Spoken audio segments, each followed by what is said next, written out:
काँग्रेसचे खासदार चंद्रकांत हंडोरे आपल्या सोबत आहेत। चंद्रकांतजी, आज मनमोहन सिंगांना निरोप दिला जाणार आहे, काय भावना आहेत तुमच्या?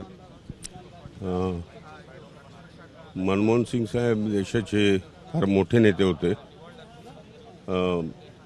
रिझर्व्ह बँकेचे गव्हर्नर होते, प्लॅनिंग कमिटीचे ते उपाध्यक्ष होते, पंतप्रधान म्हणून सुद्धा त्यांनी प्रचंड असं कार्य केलं। 1992 साली त्यांनी देश आर्थिक संकटात असताना, जगामध्ये मंदी असताना सुद्धा त्यांनी देशाला कुठल्याही प्रकारच्या मंदीची झळ बसू दिली नाही आणि अशा पद्धतीने त्यांनी देशाला सावरलं।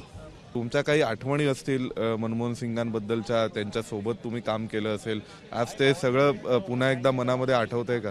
हा, मी सांगितलं ना की मुंबईचा महापौर असताना त्यांनी मुंबईला व्हिजिट केली, माझ्या कार्यालयामध्ये ते आलेले होते।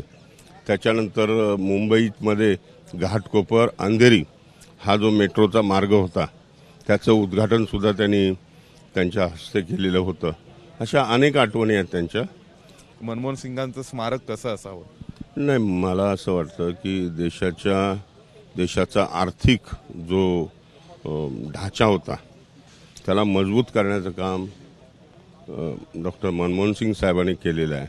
अशा या महान व्यक्तीचा चांगला आदर व्हावा म्हणून केंद्र सरकारनं या बाबतीमध्ये तात्काळ पावलं उचलायला पाहिजेत। आपल्या सोबत होते चंद्रकांत हंडोरे, ज्यांनी आपल्या भावना व्यक्त केलेल्या आहेत। डॉक्टर मनमोहन सिंग यांना अखेरचा निरोप दिला जाणार आहे त्यापूर्वी। व्हिडिओ जर्नलिस्ट ललितसह सोमेश कोलगे, एबीपी माझा, नवी दिल्ली।